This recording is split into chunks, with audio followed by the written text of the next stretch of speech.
What is up, guys? Welcome to the channel. Today we are making some upgrade with my belt grinder. It will be fun, so let's start. Okay, so maybe a few words of description. This is a 2x72 inches DIY belt grinder with 1.5 kilowatt motor. I've made it almost 2 years ago, and I've decided to use this particular design because it has a few advantages. Firstly, there is a big range of grinding belts that I can use, starting at 2x60 all up to 2x90. Secondly, the table and the platen are removable, so it is fully customizable, and that was exactly what I wanted to achieve.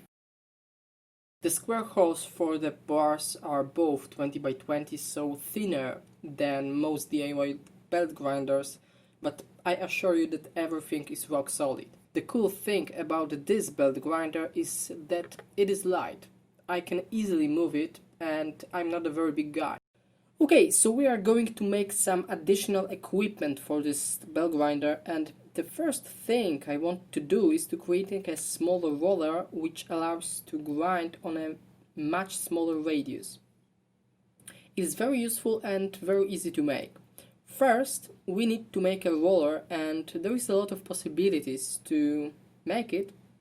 It just depends on your skills and tools you have. Because I don't have a lathe, I must make the roller using a tube and 2 bearings. The tube I have is 15 mm in diameter outside and 13 mm inside. I have bought 695 ZZ bearings to just glue them inside the tube. They are 13 mm in diameter, so they will fit inside the tube without any looseness. Then we need to create H-shape frame for our roller.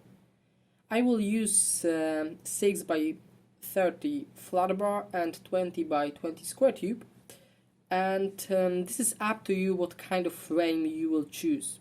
The H-shape frame gives me possibility to adding some second wheel in the future, and that is the only reason why I picked this design.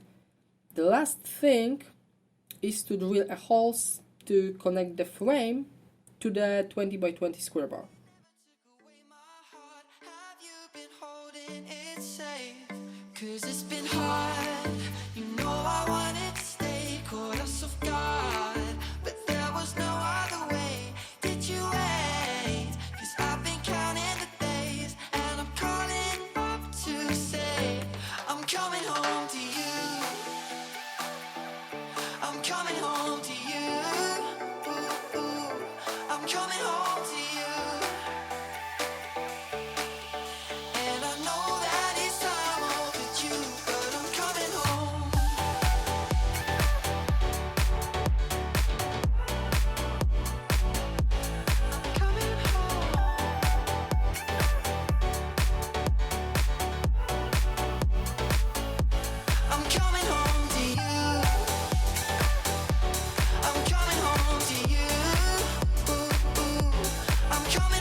So we've got the small wheel, looks the way it should, and now the second tool.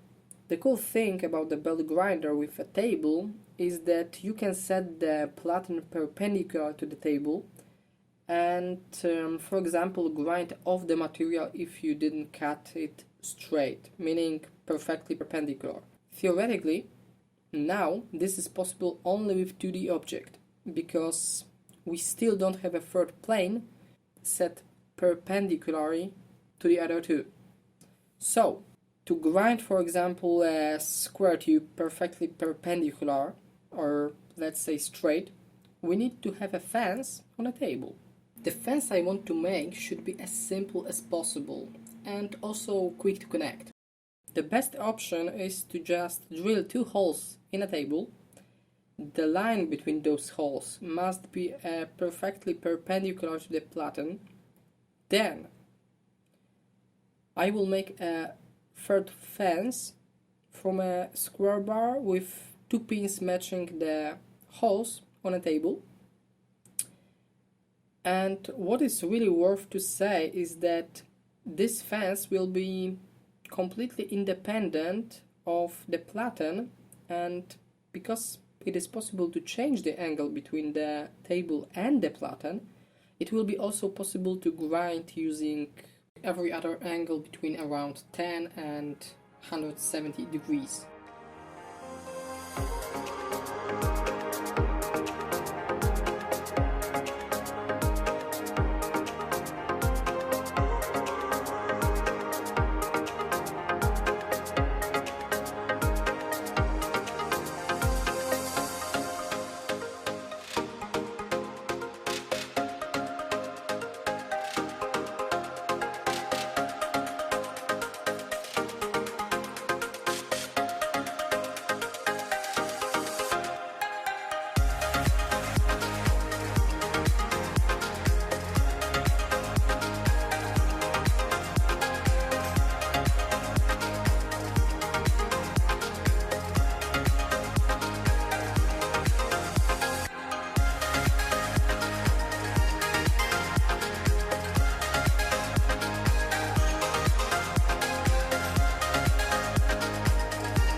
So guys, I hope you enjoyed this video and it inspired you to make some additional equipment to your belt grinders. If you want to support me, please give it a thumbs up and subscribe my channel, and see you next week. Have a good day, bye bye.